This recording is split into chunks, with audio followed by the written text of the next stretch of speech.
കോൺഗ്രസിൻ്റെത് ഒരു ഇരട്ടത്താപ്പാണ്.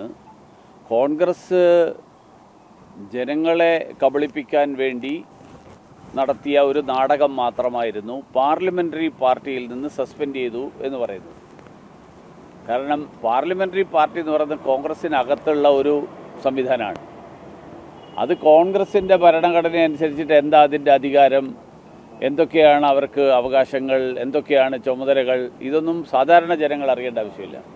ജനങ്ങളെ സംബന്ധിച്ചോളം ഒരാൾ ജനപ്രതിനിധിയായിട്ട് തുടരണമോ വേണ്ടയോ എന്നുള്ളത് മാത്രമേ ജനങ്ങൾക്ക് താല്പര്യമുള്ളൂ.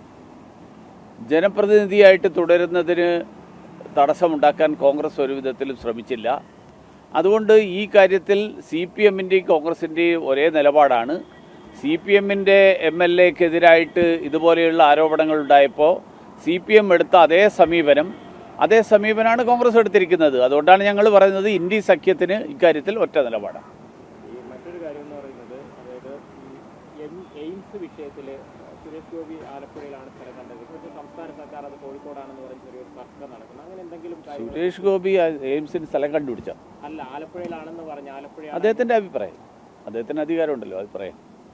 മറ്റൊരു പ്രധാനപ്പെട്ട ഈ രാജ്യത്ത് ആർക്ക് വേണമെങ്കിലും ഏത് അഭിപ്രായം പറയാലോ. ഈ NSSുമായി ബന്ധപ്പെട്ട ഒരു വിഷയമാണ്. അപ്പോൾ NSS നേതൃത്വം കഴിഞ്ഞ ദിവസം ഒരു ജനറൽ സെക്രട്ടറി നിലപാടെടുത്തിട്ടുണ്ട്. LDF ഇപ്പോൾ എടുത്തേക്കുന്നത് ഭക്തർക്ക് അനുകൂലമായൊരു നിലപാടാണെന്നുള്ള രീതിയിൽ എഴുതുകയും, അപ്പോൾ അതിൽ UDF എന്ന പ്രതിരോധത്തിലായിട്ടുണ്ട്. അപ്പോൾ BJPക്ക് അതിലെന്തെങ്കിലും ആശങ്കയുണ്ടോ? BJPക്ക് ഒരാശങ്കയില്ല. BJPയെ സംബന്ധിച്ചിടത്തോളം ശബരിമലയുടെ വികസനം, ആ വികസനത്തിന് ഞങ്ങൾ പ്രതിജ്ഞാബദ്ധമാണ്.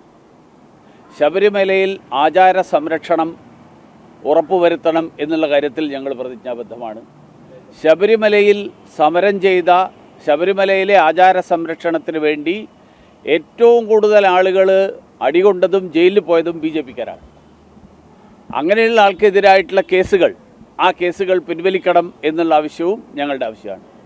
ഈ കാര്യങ്ങളിലൊന്നും ആർക്കെങ്കിലും അഭിപ്രായ വ്യത്യാസമുള്ളതായിട്ട് CPMനല്ലാതെ SNDPക്കോ NSSനോ ഈ കാര്യത്തിൽ എന്തെങ്കിലും അഭിപ്രായ വ്യത്യാസമുണ്ടെന്ന് ഞങ്ങൾക്ക് തോന്നിയിട്ടില്ല.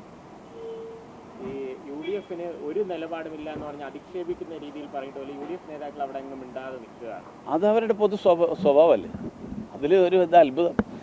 UDFന് നിലപാടില്ല, കോൺഗ്രസിന് നിലപാടില്ല. അത് രാഹുൽ മാങ്കൂട്ടത്തിൻ്റെ കാര്യത്തിലാണെങ്കിലും ശബരിമലയുടെ കാര്യത്തിലാണെങ്കിലും അയ്യപ്പ സംഗമത്തിൻ്റെ കാര്യത്തിലാണെങ്കിലും ഒരു അഴകുഴമ്പൻ നയം ആണ് കോൺഗ്രസ് എടുക്കുന്നത് എല്ലാ കാലത്തും.